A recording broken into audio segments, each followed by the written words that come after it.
Okay. Right, everyone can see me clearly, I hope.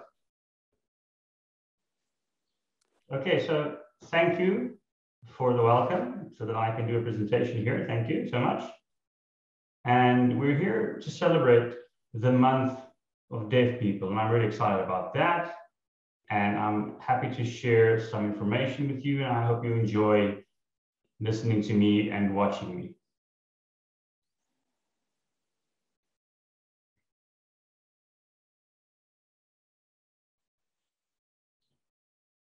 Natural languages. What is that? If we look at sign language in South Africa, some might think that is an international language. There is one sign language used all over the world. That is not true. In South Africa, we use South African Sign Language, SASL. ASL is American Sign Language. BSL is British Sign Language. Auslan is Australian Sign Language, and so on and so on and so on. All over the world, there are many different sign languages that fit in those different cultures. There is something called international sign, and that is used when a lot of deaf people come together and there's a conference, for example, and formal presentations, then they use something called international sign. But this isn't something that all deaf people know very well. You have to be familiar with the way that that's done. You learn how to use it and understand it. You're much more comfortable with your own sign language. And that's what you can use preferably at an international conference. And that can be applied to spoken languages in a different way. At a conference, English is generally used, and that is the best comparison we have for international sign. If you consider natural languages, children, they acquire languages, and in our case, there are different modalities.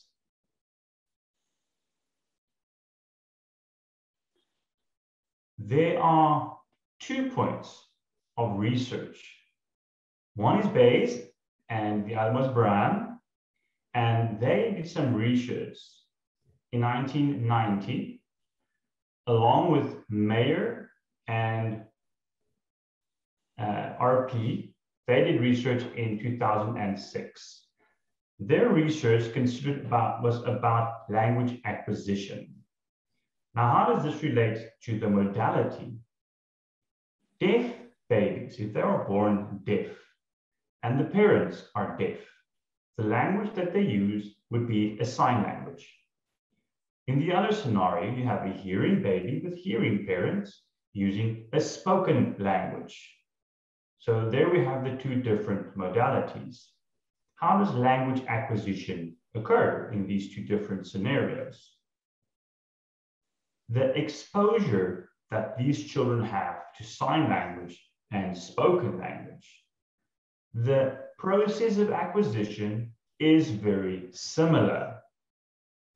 The developmental stages that you see in typical language acquisition, you see that in language, the behavior, the cognitive abilities, there are these different developmental stages.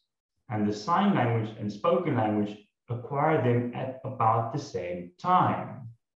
So if a baby is born between the ages of 0 and 6 months, and there is good communication and accessible language, and there's no language between 0 and 6 months really. So the baby cries and something is not right, and the mother looks and considers, oh, maybe the baby's hungry, and gives the baby something to drink, and later the baby cries again, and you give the pacifier, and the baby, I don't want that.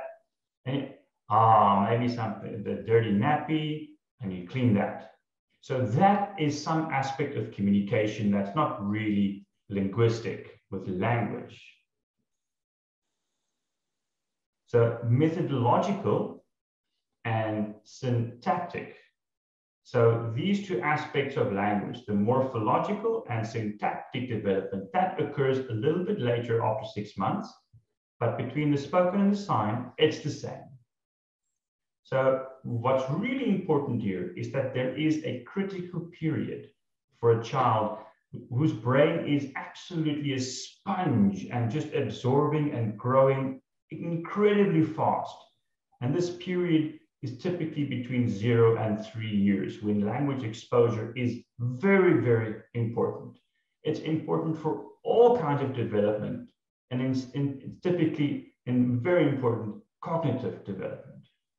And what I'm trying to illustrate here is that it's really the same between sign language and spoken language, even though in signs you don't have sounds. So these phonological developments that you see in spoken language, we see that in sign language as well, in the hand shapes, in the forming of the typical hand shapes that you use for signs. And in a spoken language, that would be the spoken words and the spoken signs. So if you see a child use the typical hand shape, we call that markedness. So marked hand shapes typically have harder finger compositions. So the one that I'm showing now with the pinky is more difficult than this one. So that's the typical sign for cow, using the pinky, but then the child finds that too difficult and then just leaves out the pinky. So that's fish, but the child doesn't sign like that because it's a little bit too difficult. Their joints aren't strong enough. So they would just move it the whole arm like that. So that's how they change and adapt the way that they sign. And that you see in spoken language as well. This is a typical and normal process of language acquisition. For a spoken language, there are also typical mistakes. So the TH sound or the R sound, the children, many of them suckle. So instead of saying 3, the child says maybe tree, or just uses their lips to try and mimic the R sound. And that's normal. That's normal language development. So you have this in sign languages and you have this in spoken languages. In South Africa, we use South African Sign Language, and we have variation. We have 9 provinces in South Africa. We all use SASL, but we do have variation, differences. What does this look like? In South Africa, we had apartheid. Our history was identified really by that. And we still had schools for the deaf, but due to apartheid, you had schools for Indian children, for white children, for black children, and so on and so on. Some schools were limited to only oral. That means they did not use a sign language because it was believed signing wasn't a proper language. You wouldn't be able to develop it optimally with that. You had to use a spoken language. So these different schools had different approaches that they had to use. They had different cultures. They had different spoken languages in the region. So we have 2, as deaf people, languages with us that we have to use. We have one with the hearing community and with many, the hearing family. And you have the other that's in part of your identity. So in these different provinces and in these different schools, the signs evolve differently. And that's how we see the variation. And I've considered this quite a lot. The different variation that we have, that presents challenges. So for example, you have a sign language interpreter who is interpreting the news, but there is variation. So now, which sign should the interpreter use? So now I thought about it. So we as deaf people, we know these different variations as we meet other deaf people from other provinces. So we're more familiar with this. So when we look at the sign language interpreter, most often we will understand the signs that's used because we interact with other deaf people. So I consider this similar to some international situations where you meet someone and you don't really know, and you can manage some manner of communication.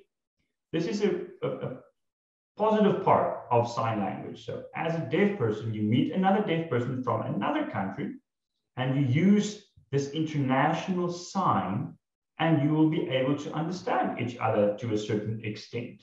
And that's a skill that deaf people have, and that helps us to understand and make do with the variation that we have in South Africa.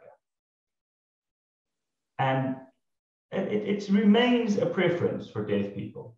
They prefer certain signs and others prefer the other variant. But we see definitely that there is a pride. I come from this area, these are the signs I use. And that is wonderful. You respect their linguistic choice.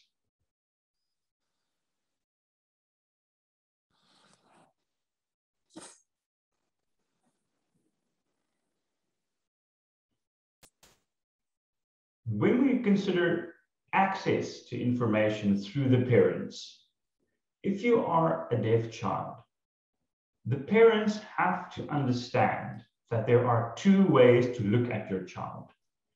You have the medical view, which means hearing aids, cochlear implants, spoken language. And then you have the other view, a social view, which is about let's give the child as much access to life as possible, as broad as we can make it. What is important for the child? All parents have to understand that there are these two, not opposing, but different views. I want my child to go from grade R to grade 12. I want the child to have a good education. And you can get that with language. If you don't have language, you will be extremely limited. If there isn't enough access to language for you, you will not be able to enter into university. This is a story that I've seen for many years in South Africa. Now in South Africa, we have in the CAPS curriculum, South African Sign Language. And we've seen many challenges. There are teachers who teach SASL at schools for the deaf, but they don't have good SASL proficiencies. The SASL subject, the content is not transferred effectively between the teacher and the child. So the subject can be delivered optimally if you have a teacher who is fluent. So what do the schools do? They know the teacher isn't fluent, so they look for an assistant who supports the teacher. And this assistant is lower in status, even though the deaf assistant provides all the access. We don't see human rights in that situation being honored. We need the teacher and the assistant to be seen as equals in the classroom. The assistant learns from the teacher, but the teacher learns just as much, if not more, from the assistant. And that will lead to children achieving milestones in their lives. And you will see that this child will have a much better path through life and their education if you approach it as equals in the classroom, so that we can have equal quality education. Sign language in South Africa. Teachers at schools for the deaf frequently don't know signs. We need teachers to learn more about SASL because they don't understand that SASL is a proper language and they can't really fit in with what's happening at the school. They struggle to apply what's happening in CAPS with the subject in the classroom. They don't really have confidence when trying to teach. And so I really want to emphasize that training, experience, and qualifications are very important for teachers. Now, the training that I'm talking about, there has to be, and there is, formal training. Looking at sign language interpreters, you have to have the language. And you see the same with spoken language. So you go to train yourself as an interpreter, but you have to have a good foundation and be highly proficient in the sign language or the spoken language. And then you get the training to be an interpreter. So there are different levels. There is a basic level. So then you go up and you learn more about sentence structure. You learn a bit more about complex sentences. You learn a bit more about fluency. And then at the top, you learn about academic conversations and academic communication. You have to master all 5 of those levels before you can try to become an interpreter. Excuse me, just jumped a little bit there. If we look at the example about teachers and the assistants, broaden that to the community. There are spoken languages in the community, Zulu, Afrikaans, English, and so on, and you have this in the communities. We all know that. The deaf children are born in those communities. And people in those communities, you're born there and you are identified with that culture and with that language. And with deaf children, you see people coming in and establishing projects, trying to understand what's going on here, but they come from outside. So the deaf community looks at this person, who are you? So you're working for the deaf people and the deaf community, but you're not working with the deaf community. So yes, you have experience, yes, you have knowledge, but those in the deaf community has as well. So your experience and your skills and our experience and our skills will deliver a better result. So don't come into the community thinking you have all the knowledge, you have all the experience, because that's not true. You are from outside somewhere, some other place where you have your roots. In our world, we have our roots and our language. So it's all of this has to do with equality. You see this in spoken languages, why not for sign languages? So we have to stand up and we have to really shout out loud. We use South African Sign Language. We're proud of that and we want equality. It's in the Constitution. It's beautiful. The Constitution says clearly it's not an official language, and that's definitely going to be happening soon. So what then? When we have an official language, there's going to be so much more resources available, and we're really looking forward to that because much more will be possible for a fight towards better equality. All of us, the deaf people, we need to lead and we need to fight for what we want. And we can't do this alone. We have to do it with the hearing community. Deaf people have really good experience with bad things. And in this case, it's barriers. Deaf people have so much experience in barriers. Nothing works for you when you want to communicate. If you're in a taxi, if you're using transport, where's the taxi going? You have no idea. There's no sign somewhere that says this transport is going somewhere. As a deaf person, you want to go somewhere, you come back home, and every day you've experienced communication barriers. Yes, we know that. We have barriers, but you have to have plans. You have a pipeline of plans. And then as developments occur, you have your plans and you use that and you set that in motion, and that will lead to better access. If you, for example, go to a doctor, there's one deaf person who was born in South Africa. His name is Bram Jordan, and he lives in Canada. And he set up a company called Convo that provides interpreter access. So that company provides an interpreter virtually, remotely. So it's like a call center, but not with a spoken language, but with a sign language. So a deaf person can be anywhere in the country and use this interpreter with some device and communicate with a hearing person, a doctor, for example. This is in Canada, in the United States, in the UK, in Australia, South Africa. So this is one example of a development that will really enhance access for us. Thank you so much.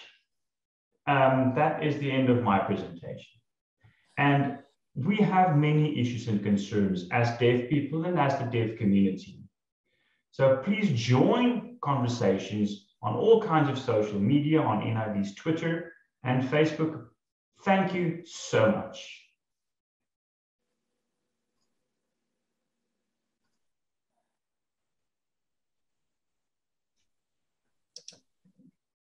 Thank you, Moriegi. I just want to pin Andries now. Okay. So if everyone sees Andries, that needs to see Andries. Thank you, Moriegi. This was very, very educational. It's good to know information. So thank you so much for your time and that you prepared this PowerPoint, seeing that you're still on leave. So thank you very much. You empower people with your positive attitude and your beautiful smile. So thank you for the role that you play, not only in the deaf community, but also in the hearing community. And the people that attended today, thank you so much for your time as well. And if you have any questions, please do email us at pa.support@nid.org.za. And once again, thank you for attending and enjoy your long weekend, and especially that choppy of wors on the braai tomorrow.